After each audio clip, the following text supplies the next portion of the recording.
One day out of the month, a raffle ticket with one lucky worker's name got picked. This happened at the employee appreciation party. This winner got gifted the usual items one would expect at these sorts of functions, things like new crockpots or cutting boards. There was one prize which interested us cubicle workers more than any other. It was a trip. It was not one overseas to Hawaii or Switzerland. It was an opportunity to see a part of the company building which was off limits. It was even guarded by armed security. It was a chance to visit the 16th floor. What stupefied everyone was how the workers who had won in the past never came back.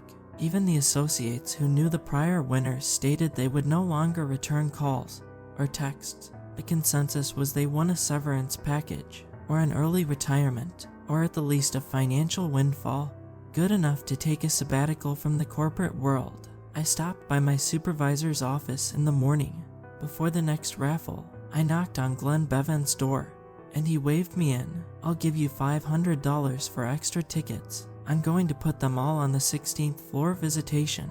"What if they do an audit?" Glenn asked. "I don't think they've ever done that before. Once the winner's declared, they throw the rest out. I'm putting them in on the single winnable prize. It's not like they'll know I'd had extra chances since they'll only be pulling my name once. Either one of us will get in trouble." They keep the tickets in a back room with cameras. I will have to be quick and hope no one catches me. The department has gotten smaller, so I can't justify grabbing a fistful. "I know you'll be stealthy. Make it 6, he said. I winced. I knew my beginning price was already too steep.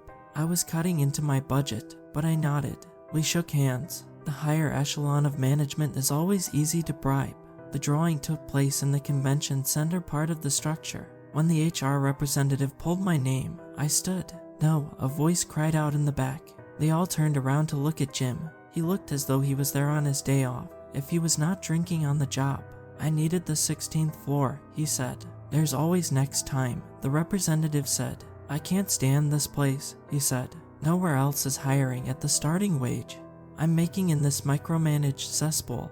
"That is your opinion," the HR lady said. "Keep in mind these things are only relative to other work environments. Ours is not bad." Jim stormed out. He never came back, and rumor was that he had booked himself into a psychiatric ward. A part of me did feel guilty about Jim's response, despite not having been close with the man. I knew him to be a generally decent person around the water cooler.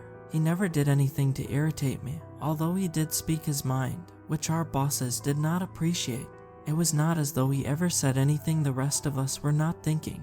The HR person said to expect an email with the time, date, and location. I was to make the visitation with punctuality. I fantasized about being able to spend more time at home. I was not able to do so since the worldwide shutdown stemming from a contagion. This resulted in a brief taste of the good life, a time without worry of new standard operating procedures and anxious shift changes. The reopening forced us all back against our will. I went into work every day for the next week with a smile on my face, anticipating everything to get better. The email was in my inbox, without a subject line. I found it in my spam folder. It was a bit alarming, considering I had to get permission to open up the attached file. "Stay after your shift ends tomorrow," it read, "and meet a leader at the old transportation office." I asked Glenn where that was, and his face turned pale. "That is usually where we escort terminated employees," he said. "It is right next to the interrogation room, the internal services office." "Good to know," I said. I had a choice to make.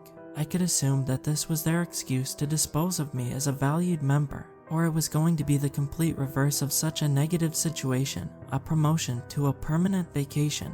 It was possible they wanted to give me my early retirement. Better on their part to walk me out of a hidden doorway and not attract attention. I opted to follow the directions without further internal debate. When I showed up to the location, which was an old abandoned desk in a shadowy corner by a bunch of dusty windows, I met with a gaunt man next to 2 broken down elevators there. He had a thick mop of black hair that hung down across his forehead in a slant. "My aim is to make this quick as possible for everyone," I said, as he motioned me to follow him. My suggestion was born from fatigue at having crunched numbers for 8 hours. I wanted to reap the reward sooner than later. How naive. The man did not say any words. As he reached into his pocket, he pulled out a metal key. and used it to access a door I had never seen before located past the oak slab. "You are lucky to make money in such a fine establishment," he said in a monotone voice as he led me down a cobweb-strewn corridor. "You will operate on the timeline given to you, not one you can dictate at your whimsy." His response was rude, but I did not become defensive. I considered this to be a litmus test to see how I would react to some pushback before a fortuitous happening. It even occurred to me that he may be jealous. We made our way through another chamber that was empty, sterile. He took me to a staircase, and it went straight up for at least 24 steps. Each one was not made of concrete or metal, but was a filing cabinet. I gave him a sideways glance. "Once you take the first step," he said, "you must not look back.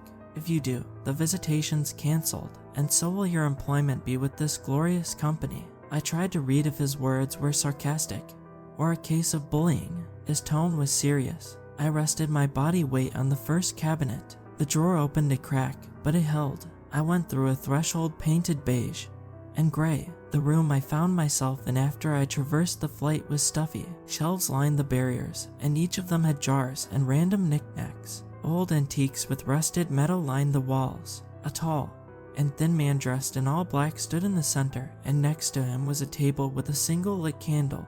Faint white symbols decorated the upper half of his suit coat. "We've been waiting for you," he said. I looked around to make sure he was alone.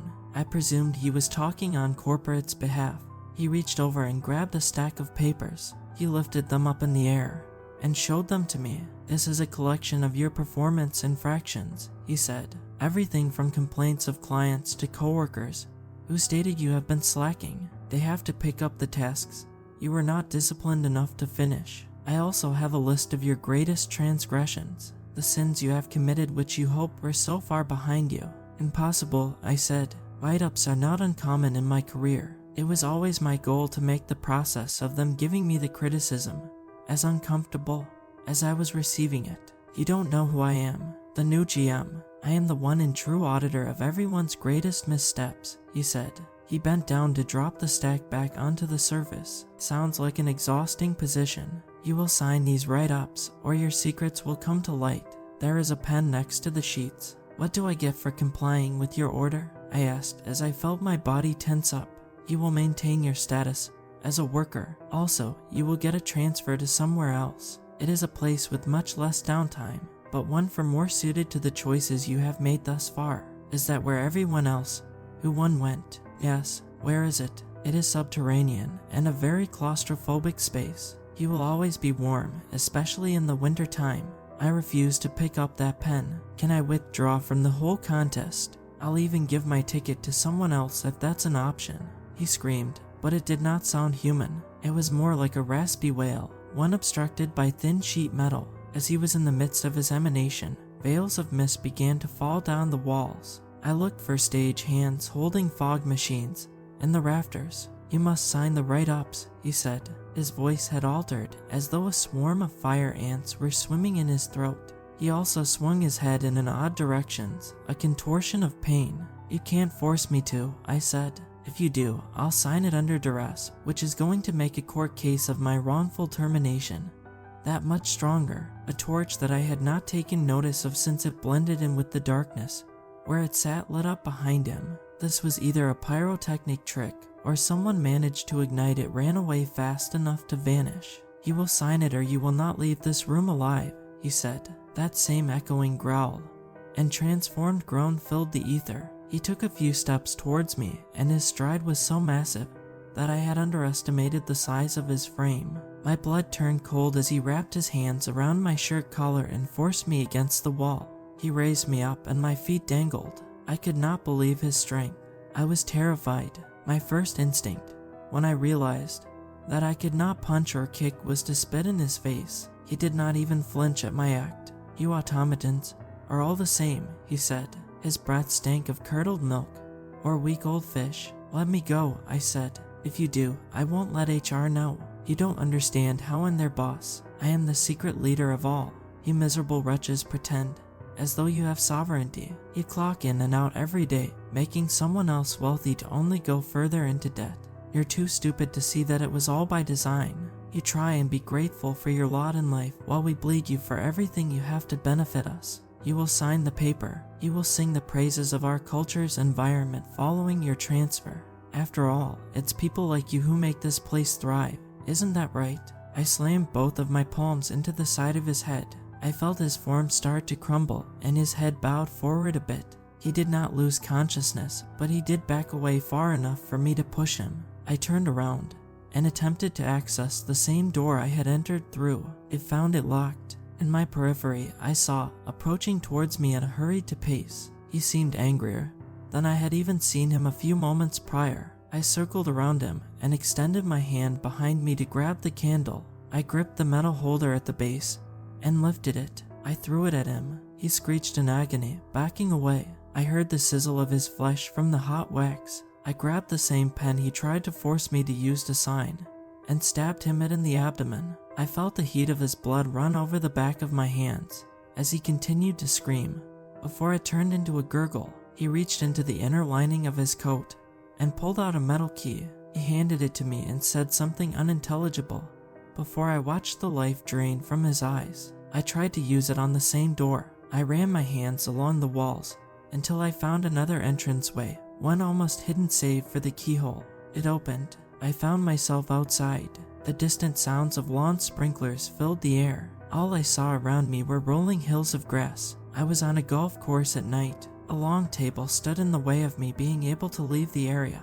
On either side were two black metal gates that were taller than what I could climb. Over a dozen people sat there. They all dressed in white. They were all older, in their 50s and 60s, and they all stared at me with wide open eyes. "We can tell you were anxious to leave," the oldest one in the center said. He lifted his hands with the palms facing out towards me.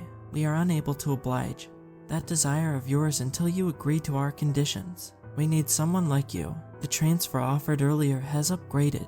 We need a headhunter, someone who is willing to tell our employees when they need to step up their work ethic or get let go. You could be the one to inform our worker bees of when we no longer have any use for them." I started to wonder what kind of hierarchy this was. I gazed out at the plains behind them and wondered if freedom was close, if I were to go along with their game. If I did not, they might swarm me. This was all me strengthened by the fact that one of them pulled out the sharpest butcher knife I had ever seen. Something told me it was not for a steak. I wondered how many winners at the employee appreciation parties died. "Yes," I said, "I will prove my loyalty to the company if you promise not to harm me." The one in the center smiled and said, "Looks like someone has gotten a promotion."